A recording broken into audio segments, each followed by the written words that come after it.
एक बचन है महाराज दा, रोजाना तुसी पवित्र बाणी जपजी साहिब पढ़ते हो। महाराज कहते हुक्म रजाई चलना, नानक लिखिया नाल। देखो गुरमुख प्यारिओ, हमेशा तुहाडे सामने दो परिस्थितियां स्थितियां होणगियां। जीवन यापन करदिआं दो परिस्थितियां हमेशा तुहाडे सामने होणगियां। पहली परिस्थिति तुहाडे कंट्रोल च होएगी। कुछ चीज़ां ऐसियां होणगियां,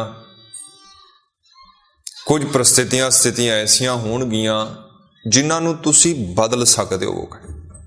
तुहाडे कोल धन है, बदलण दे वास्ते तुहाडे कोल ताकत है, बदलण दे वास्ते तुहाडे कोल समर्था है, बदलण दे वास्ते तुहाडे कोल समा है, बदलण दे वास्ते।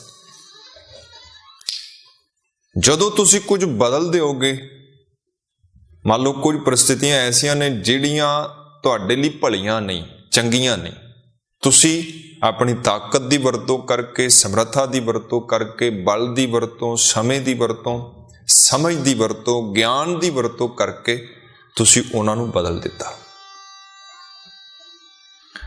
जदों तुसीं बदल दिता, सुख आ गया, क्योंकि दिक्कत यही सी, वो परिस्थितियां तुहाडे जीवन च दिक्कत खड़ी कर रही सन, तुसीं उन्हां नूं बदल दिता, सुख आ गया। पर हुण कुछ कु परिस्थितियां ऐसियां होणगियां जिहड़ियां तुहाडे बल, तुहाडी समर्था, तुहाडी ताकत, तुहाडे ज्ञान तो परे दियां होणगियां, जिन्हां नूं तुसीं बदल नहीं सकदे। पहला वो जिन्हों तुसीं बदल दिता, दूजा वो जिन्हों तुसीं बदल नहीं पाओगे। दो बंदे बहुत सुखी रहिंदे ने हमेशा। पहले वो जिन्हां ने परिस्थितियां नूं बदल दिता, उन्हां कोल ताकत सी, समर्था सी, बदल दिता।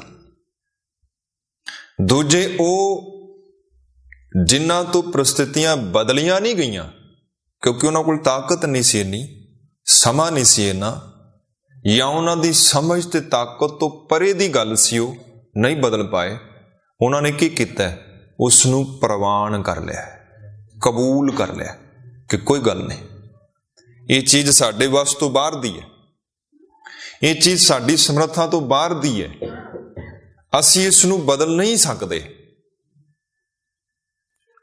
अपनी ताकत, अपनी समर्था, अपना बल वरत्या, पर वो चीज़ बल समर्था तो परे दी सी, प्रवान कर ली।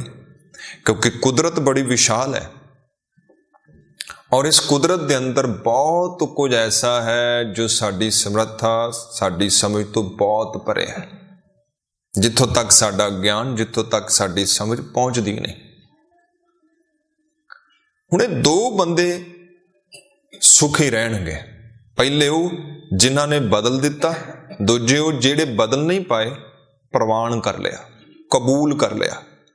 इनू ही महाराज कहते नानक भगतां सदा विगास, जिन्हां ने कबूल कर लिया विगास इच ने। हुक्म रजाई चलना, नानक लिखिया नाल। पर एक तीजी तरह के बंदे ने, वो कदी सुखी नहीं हो सकते, उन्हां दे जीवन च कदी आराम नहीं,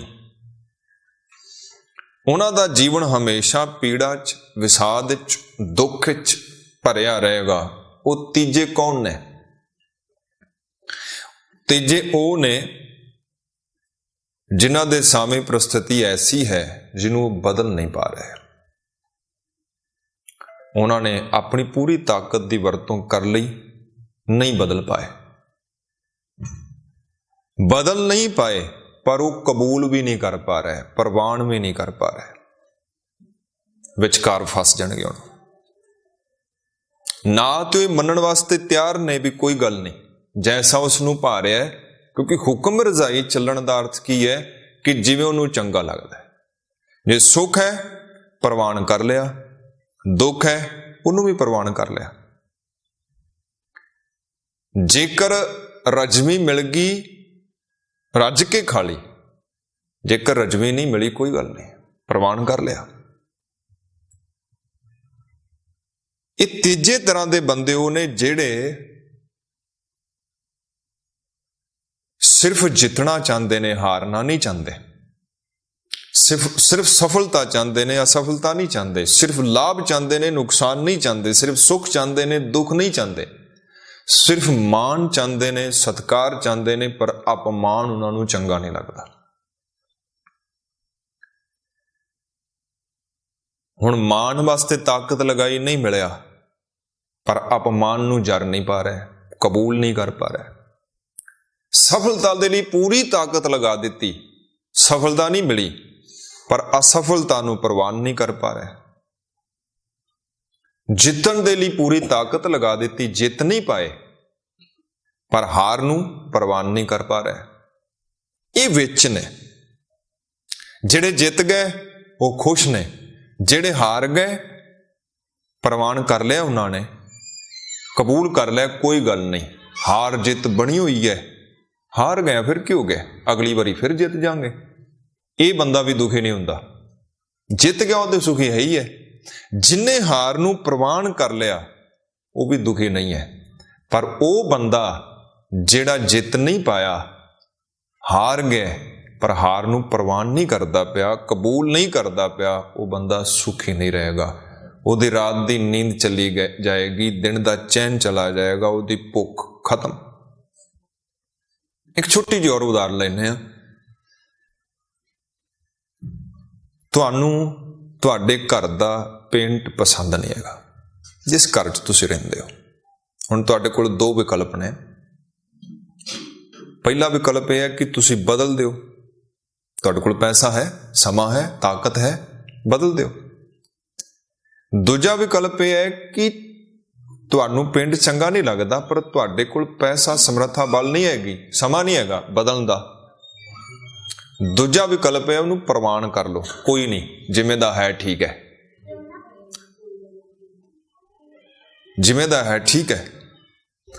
ਹੁਣ ਜਿਹੜੇ ਬੰਦੇ ਕੋਲ ਪੈਸਾ ਉਹ ਤੇ ਬਦਲ ਦੇਗਾ, ਉਹਨੇ ਬਦਲ ਦਿੱਤਾ। ਜਿਹਦੇ ਕੋਲ ਨਹੀਂ ਹੈ ਉਹਨੇ ਪ੍ਰਵਾਨ ਕਰ ਲਿਆ ਵੀ ਚਲੋ ਕੋਈ ਗੱਲ ਨਹੀਂ, ਜੈਸਾ ਹੈ ਠੀਕ ਹੈ, ਆਪਾਂ ਨੂੰ ਕੀ ਲੈਣਾ। ਪਰ ਜਿਹੜਾ ਵਿਚਕਾਰ ਤੀਜਾ ਬੰਦਾ ਹੈ ਉਹ ਪ੍ਰਵਾਨ ਵੀ ਨਹੀਂ ਕਰ ਪਾ ਰਿਹਾ ਤੇ ਉਹਦੇ ਕੋਲ ਬਦਲਣ ਦੀ ਸਮਰੱਥਾ ਨਹੀਂ ਹੈਗੀ। ਚਲੋ ਪਿੰਡ ਤੇ ਵੱਡੀ ਗੱਲ ਨਹੀਂ ਹੈਗੀ, ਥੋੜਾ ਪੈਸਾ ਲੱਗਾ, ਬਦਲ ਦਿੱਤਾ, ਪਰ ਸੋਚੋ ਤੁਹਾਨੂੰ ਘਰ ਹੀ ਨਹੀਂ ਤੁਹਾਡਾ ਪਸੰਦ, ਹੁਣ ਕੀ ਬਣੇਗਾ? ਜਾਂ ਤੇ ਤੁਹਾਨੂੰ ਜੇਬ ਦੇਖਣੀ ਪੈਗੀ, ਆਪਣੀ ਜੇਬ ਹੈ ਤੇ ਤੁਸੀਂ ਬਦਲੋਗੇ ਚੱਕ ਕੇ। ਅਗਰ ਜੇਬ ਵਿੱਚ ਨਹੀਂ ਹੈਗਾ ਤੇ ਫਿਰ ਤੁਹਾਨੂੰ ਪ੍ਰਵਾਨ ਕਰਨਾ ਪਏਗਾ ਵੀ ਜੈਸਾ ਹੈ ਘਰ ਵਧੀਆ ਹੈ, ਚੰਗਾ ਹੈ, ਮੇਰੇ ਲਈ ਬਹੁਤ ਵਧੀਆ ਹੈ। ਪਰ ਜੇਕਰ ਤੁਸੀਂ ਘਰ ਵੀ ਪਸੰਦ ਨਹੀਂ ਕਰਦੇ ਪਏ ਤੇ ਬਦਲਣ ਦੀ ਸਮਰੱਥਾ ਵੀ ਨਹੀਂ ਹੈਗੀ, ਫਿਰ ਤੁਸੀਂ ਫਸ ਗਏ, ਹੁਣ ਤੁਸੀਂ ਸੁਖੀ ਨਹੀਂ ਹੋਗੇ।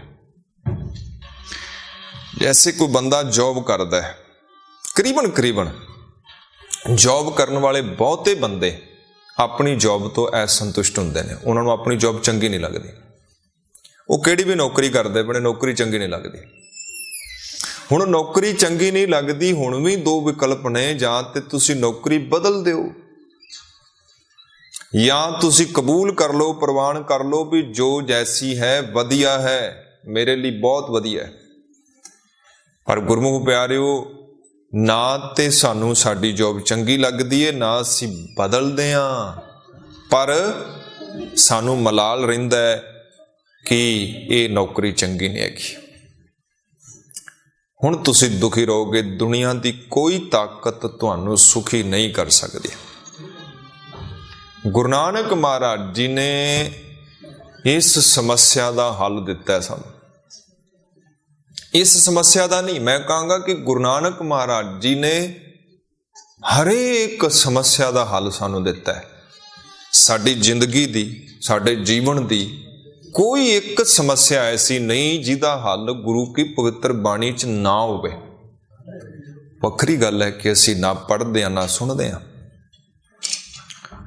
ਸਾਰੀਆਂ ਦਿੱਕਤਾਂ, ਸਾਰੀਆਂ ਸਮੱਸਿਆਵਾਂ ਦਾ ਇੱਕੋ ਹੱਲ ਮਹਾਰਾਜ ਜੀ ਦਿੰਦੇ ਨੇ, ਹੁਕਮ ਰਜ਼ਾਈ ਚੱਲਣਾ।